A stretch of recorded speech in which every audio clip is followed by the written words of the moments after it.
mensagem de hoje se encontra no livro de Amós, capítulo 9, a partir do versículo 1 até o versículo 10. Abra sua Bíblia em Amós, capítulo 9, do versículo 1 até o versículo 10, que diz assim a palavra do Senhor. Vi o Senhor que estava em pé junto ao altar e me disse: fere os capitéis e estremecerão os umbrais, e faze tudo em pedaços sobre a cabeça de todos eles. Matarei a espada até o último deles, nenhum deles fugirá e nenhum escapará. Ainda que desçam ao mais profundo abismo, a minha mão os tirará de lá. Se subirem ao céu, de lá os farei descer. Se esconderem no cimo do Carmelo, de lá buscar-lo-eis e de lá os tirarei. E se dos meus olhos se ocultarem no fundo do mar, de lá darei ordens à serpente e ela os morderá. Se forem para o cativeiro diante dos seus inimigos, ali darei ordem à espada e ela os matará. Porei os olhos sobre eles para o mal e não para o bem. Porque o Senhor dos exércitos, é o que toca a terra e ela se derrete. E todos os que habitam nela se enlutarão. Ela subirá toda como o Nilo e baixará como o rio do Egito. Deus é o que edifica as suas câmaras no céu, e a sua abóbada fundou na terra. É o que chama as águas do mar e as derrama sobre a terra. Senhor é o seu nome. Versículo 7 diz assim: não sois vós para mim, ó filhos de Israel, como os filhos dos etíopes? Diz o Senhor: não fiz eu subir a Israel contra o Egito, e de Caftor os filisteus, e de Quir os sírios? Eis que os olhos do Senhor Deus estão contra este reino pecador, e eu destruirei de sobre a face da terra, mas destruirei de todos da casa, mas não destruirei de toda a casa de Jacó, diz o Senhor, porque eis que darei ordem e sacudirei a casa de Israel entre todas as nações, assim como se sacode o trigo do crivo, sem que caia na terra um só grão. Todos os pecadores do meu povo morrerão à espada, os quais dizem: o mal não nos alcançará, nem nos encontrará. Vamos orar? Deus, nós te louvamos nesse momento e pedimos a compreensão da tua palavra, que nesse momento o Senhor use a tua palavra como uma espada para transpassar o nosso coração, a fim, Senhor Deus, de alcançar o teu propósito, e transformações começam a acontecer a partir deste confronto. Que o Senhor esteja conosco para a glória do teu nome. Amém. Bem, meus amados irmãos, tem uma mensagem da parte de Deus para o seu coração, e a mensagem é urgente. Urgente porque fala nesse momento no livro de Amós sobre os juízos de Deus que são inevitáveis. Esse é o tema dessa mensagem. O tema dessa mensagem é: ninguém escapará do juízo de Deus. E eu quero dizer para você que, lendo esse texto, nós podemos notar nitidamente nesse capítulo 9 que os juízos de Deus estão sendo anunciados para Israel, para o seu próprio povo. É uma mensagem dita de Deus pelo profeta para o seu povo, não é para os ímpios, é para Israel essa sentença que Deus está dando aqui no livro de Amós, capítulo 9. Deus está dizendo por Amós que os seus juízos são inevitáveis, e Deus está certo no que ele está dizendo, e Deus é justo pelo que ele está por fazer aqui nesse capítulo 9. O texto começa dizendo que Amós tem uma visão de Deus e ele vê o Senhor em pé junto ao altar. O altar, o lugar onde se levava um sacrifício, o lugar onde havia choro, o lugar de quebrantamento. O Senhor, então, nessa visão de Amós, está de pé nesse altar, no altar do Senhor. E Deus clamou, na verdade, para que as estruturas do templo fossem destruídas. que caísse sobre a cabeça daquele povo. Que povo? De Israel, que vinha adorar. Deus estava saturado, aqui nesse texto, saturado pelos pecados que o povo havia cometido. Por isso agora Deus clamou para que as estruturas do templo fossem destruídas e caíssem sobre todos que estavam ali na intenção de adorar o Senhor, de buscar o Senhor, mas que estavam vivendo as práticas dos seus pecados. Todas as colunas do templo, Deus então pede que todas as colunas do templo fossem destruídas, fossem arrancadas e que caíssem, sobre todos aqueles que estivessem ali, e que todos morressem e ninguém escapasse. E se porventura alguém escapasse desse momento de destruição dentro do templo, se houvesse algum sobrevivente e esse tal fugisse de Deus, se pudesse fugir de Deus, descendo o mais profundo abismo, subindo o mais alto céu, ou se esse se escondesse no mais alto monte, ou ainda se ocultasse no fundo do mar, ou ainda se entregasse para os seus inimigos, o Senhor iria buscá-lo de onde ele estivesse. Essa é a feita de Deus dizer na sua palavra que ninguém escapa do seu juízo. Não há como escapar do juízo de Deus. Eles são inevitáveis porque Deus é justo, Deus é bom. Nós olhamos para a Bíblia Sagrada e encontramos Deus sendo revelado como Deus bom, Deus misericordioso, um Deus fiel, mas acima de tudo isso, também apresenta um Deus de juízo, um Deus de justiça. E é o que está acontecendo aqui nesse capítulo 9 do livro de Amós. E qual é o motivo dessa sentença? Porque Deus se irou tanto contra esse povo? Porque Deus então vai estabelecer, vai executar o seu juízo sobre o seu povo? O motivo é que a verdadeira adoração de Israel estava misturada com a idolatria.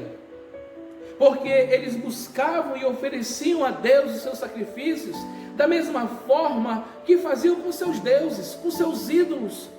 E agora então eles misturavam tudo isso e ofereciam para Deus, como se Deus quisesse receber isso, como se Deus fosse favorável a eles, da forma em que eles queriam estar.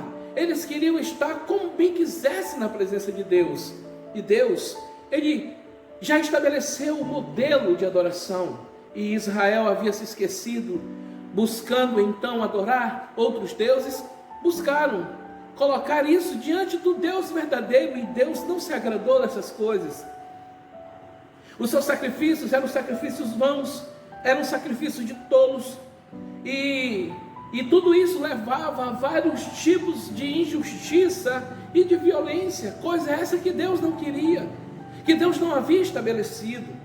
E embora o Senhor, meus amados irmãos, já houvesse advertido eles pela fome, pela sede, com ventos fortes e quentes, com gafanhotos, com pragas, pela derrota militar, assim mesmo, esse povo se recusou ver que era a mão de Deus em todos esses acontecimentos.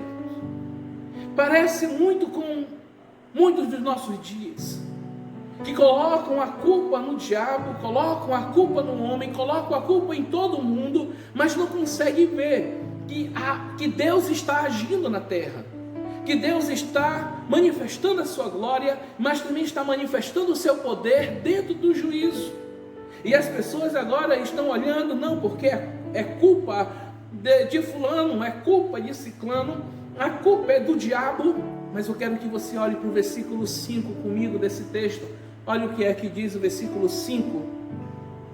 Diz assim: porque o Senhor dos exércitos é o que toca a terra.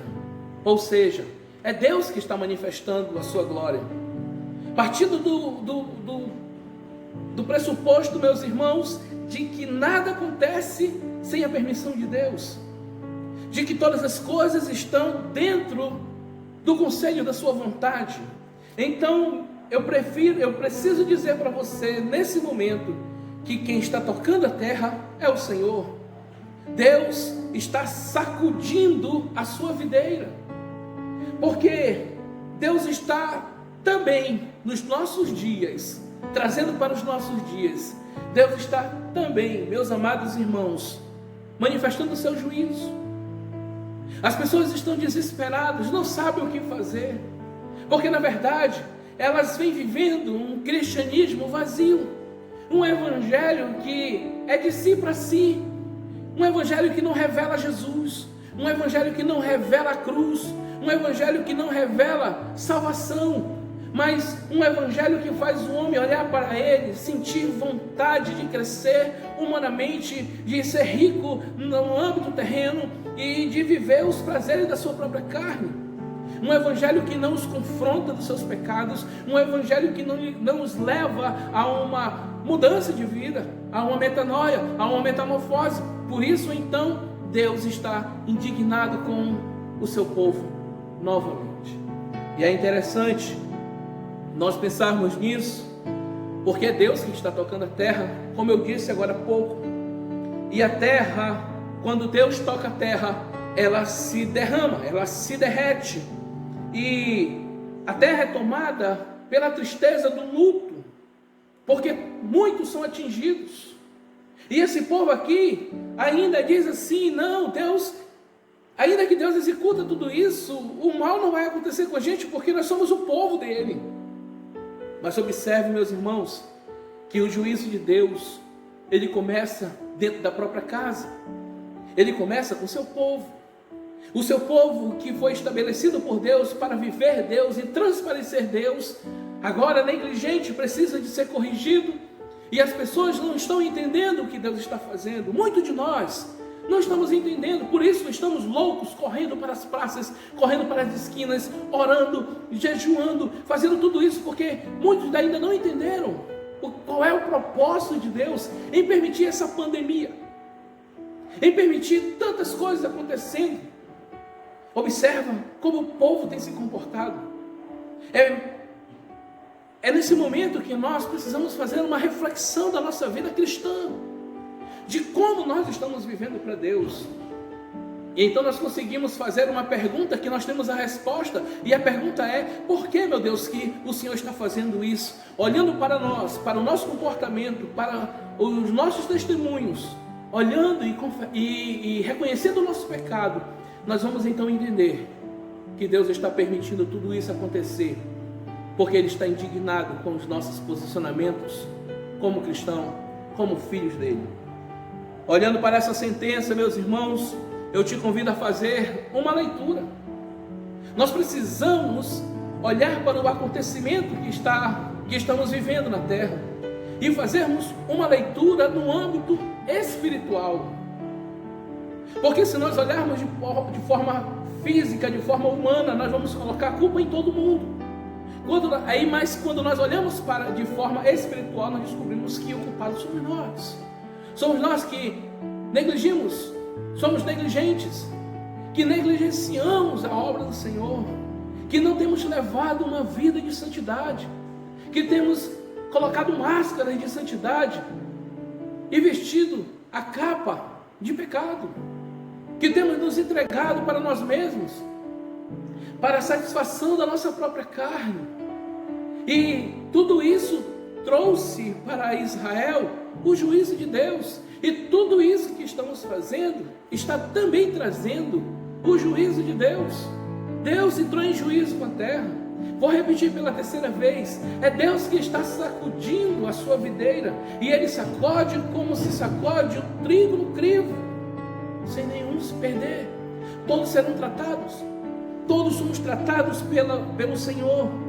E eu quero fazer essa análise espiritual com você, segundo os dois versículos, versículo 8 e versículo 9 do texto de Amós.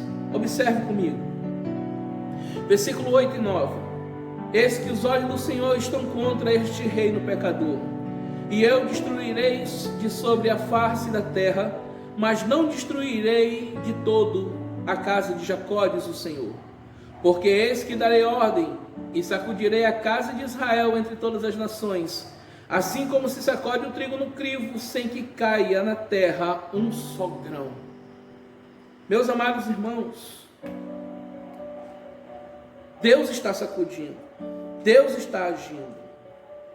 Quando nós fazemos uma leitura espiritual, como eu já disse para você nessa mensagem, e nós comparamos a esses 2 versículos, nós chegamos a uma conclusão que Deus está sacudindo, porque Ele está indignado.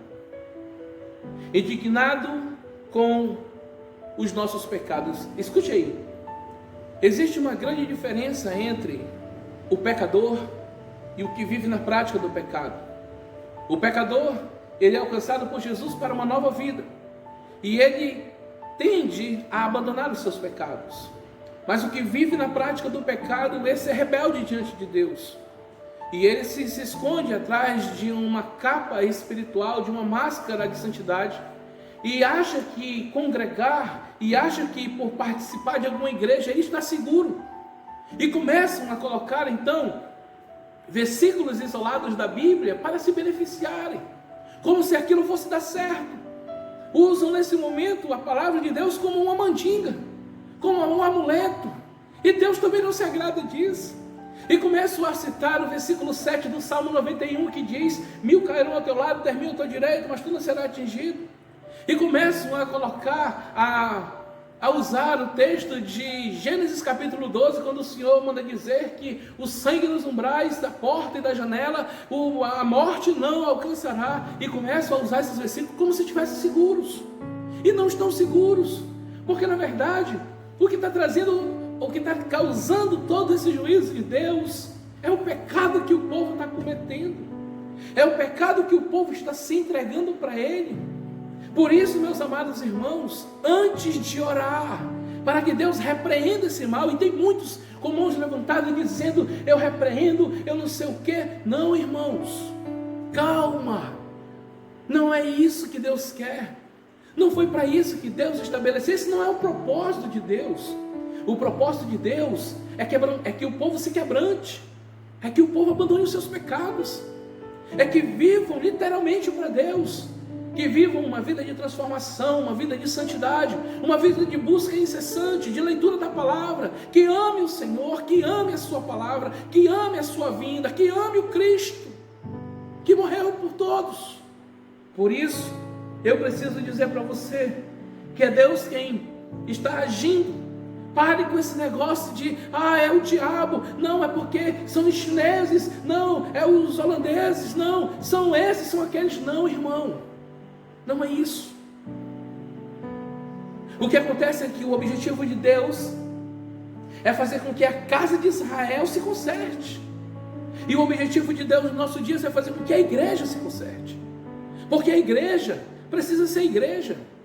Observa que há dias atrás havia já um grupo e grupos se formando de forma política e partidária dentro de igrejas. Observa que estava havendo pouca transformação de vida, poucas conversões, porque o povo já não sabe quem é quem, porque entrar na igreja e viver fora da igreja parece que tudo é a mesma coisa. Por isso, Deus sacode a sua videira, para que essa videira caia os frutos podres e possam brotar frutos novos, novidade de vida, vivência para Deus, devoção para Deus, verdadeira adoração para Deus. A maioria dos que dizem ser de Deus, meus irmãos, age como se Deus não existisse, ou que não ligasse mais para os seus pecados. Eu quero te fazer uma pergunta: onde estão os profetas que há dias atrás estavam profetizando a bonança de Deus, que estavam profetizando a prosperidade, que estavam profetizando o poder, a magia, a graça? Onde estão esses profetas? Que nenhum, movidos pelo Espírito Santo, anunciou para a nossa nação que Deus estava por executar o seu juízo, onde vidas seriam dizimadas. Porque é mais fácil, meus amados irmãos, viver um evangelho onde se pensa que Deus concorda com os pecados. Se pensa que Deus está aquém daquilo que estamos fazendo. E Deus está justamente de pé no altar, denunciando o pecado do povo. E é interessante, eu vou dizer para você, meus amados irmãos, que nós podemos responder para Deus sobre tudo isso que Ele está fazendo, nos arrependendo dos nossos pecados, nos voltando literalmente para Deus, convertendo o nosso coração, buscando viver uma vida de santidade diante do Senhor. Porque o único que pode aplacar a ira de Deus é Jesus Cristo. O homem não tem como lutar contra Deus. O homem não tem como ir contra Deus. A única forma que o homem tem de se livrar do juízo de Deus, da ira de Deus, é se escondendo em Jesus. É colocando Jesus em primeiro lugar na sua vida. É entregando a sua vida para o Senhor Jesus. Porque Jesus é o Cordeiro de Deus que tira o pecado do mundo. E Ele continua sendo o Cordeiro. E Ele continua sendo o Senhor. Ele está diante do trono do Pai, intercedendo por nós, por aqueles que confessam o seu nome. Por isso, confesse o nome do Senhor. Busque ao Senhor hoje na sua vida. Entregue-se para o Senhor hoje. Porque hoje é a oportunidade de Deus. Não pense que o mal não vai alcançar a sua casa porque você é cristão, porque você faz parte de uma denominação, porque você é um povo exclusivo de Deus. Mas se estiver vivendo na prática de pecados, então o juízo vai nos alcançar. Eu quero ver 3 coisas interessantes, meus amados irmãos, como Deus age diretamente com o seu povo. Porque em Jeremias capítulo 7, Deus vai colocar o profeta Jeremias na porta do templo, porque o povo está entrando no templo fingindo adoração e dizendo: templo do Senhor, templo do Senhor, templo do Senhor é esse, estamos seguros. Então Deus coloca Jeremias na porta do templo, no capítulo 7, e ele vai dizer: emendai vossos caminhos, endireitai as vossas veredas, porque o que vocês estão fazendo fora do templo fala mais alto do que aquilo que vocês estão gritando dentro do templo.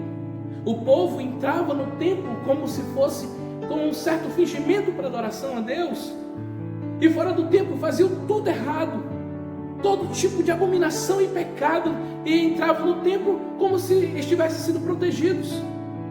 E em Amós capítulo 5, versículo 23, é interessante também porque Deus agora, Ele vai dizer através do profeta Amós, Amós 5,23, Ele vai dizer: afasta de mim o estrépito dos teus cânticos, porque não ouvirei as melodias das tuas liras. Deus está dizendo: para de cantar desse jeito, para de me ofertar um culto desse jeito, para de me oferecer um sacrifício de tolo, um sacrifício imundo, louvores vazios, louvores ocos, secos, sem vida. E agora Deus está dizendo através do profeta Amós: afaste de mim isso, ou seja, pare de cantar isso, não invoque o meu nome por isso, não cante para mim dessa forma.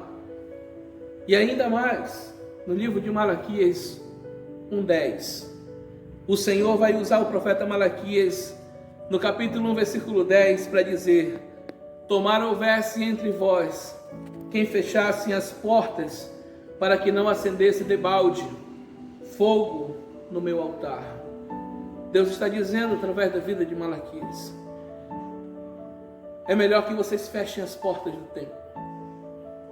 É melhor que os templos estejam fechados, porque o que vocês estão oferecendo para mim não está agradando o meu coração. O que nós temos oferecido para Deus. Aí nós começamos a pensar: mas é culpa do governo mandar fechar os templos. É culpa de A, culpa de B. Meus irmãos, ninguém pode tocar na igreja senão o Deus da igreja. E quem está tocando na igreja é o Senhor da igreja. Dando tempo para nós refletirmos mais na nossa vida com Ele, na nossa caminhada com Ele, na nossa vida espiritual, na nossa vida de devoção com a palavra, de relacionamento com Deus, na oração, no jejum, na vida cotidiana com Deus. Deus está nos dando uma oportunidade, na verdade. Se você parar de olhar para esse caos que a terra está e olhar para cima, você vai entender que Deus está olhando para a sua igreja, esperando que eu e você entremos em concerto com Ele. Eu faço uma pergunta para terminar essa mensagem. diante de tudo isso que nós já vimos aqui, você crê que é Deus que está sacudindo a terra? Você crê que Deus está indignado com esse mundo pecador? Você crê nisso? Por que será que Deus está assim? Será porque muitos de nós temos nos entregado às nossas paixões carnais? Que conclusão a gente chega? Será que por causa do nosso comportamento, como se ele não existisse na nossa vida? Por que será? Será porque o amor tem se esfriado e a misericórdia e o perdão têm sumido dos nossos corações? Por que Deus estaria indignado conosco? Será que porque nós não mudamos ainda a nossa maneira de ser, a nossa maneira de falar, de guardar mágoas e rancores no coração? O que nós estamos fazendo, meus irmãos, com a igreja do Senhor e como igreja do Senhor? Que Deus nos conforte, mas antes de tudo nos leve a um confronto. Nós precisamos mudar. Nós precisamos mudar como cristãos. Nós precisamos mudar como servos, como filhos, como obreiros, como crentes. Deus certamente está esperando que essa mudança aconteça na minha e na sua vida. Termino usando o texto de Isaías 55:6, que diz: buscai ao Senhor enquanto se pode achar, invocai-o enquanto Ele está perto. É tempo de buscar a Deus. É tempo de se converter para Deus. É tempo de dar o coração completamente, a vida completamente para Deus. Eu quero orar com você nesse momento. Deus, em nome de Jesus, que o Senhor, ó Deus, com essa palavra de confronto, possa, Deus, encontrar em nós o desejo, a vontade de mudança, Senhor. Que o Teu propósito, ó Deus, seja estabelecido nas nossas vidas e que o Teu nome seja glorificado em nome de Jesus. Não se esqueça, em Cristo Jesus é a única saída para todo esse mal, para que você e eu não caiamos no juízo de Deus. Que Deus te abençoe, que Deus te faça refletir nessa mensagem, que você compartilhe ela com seus amigos, com a sua família e seja abençoado.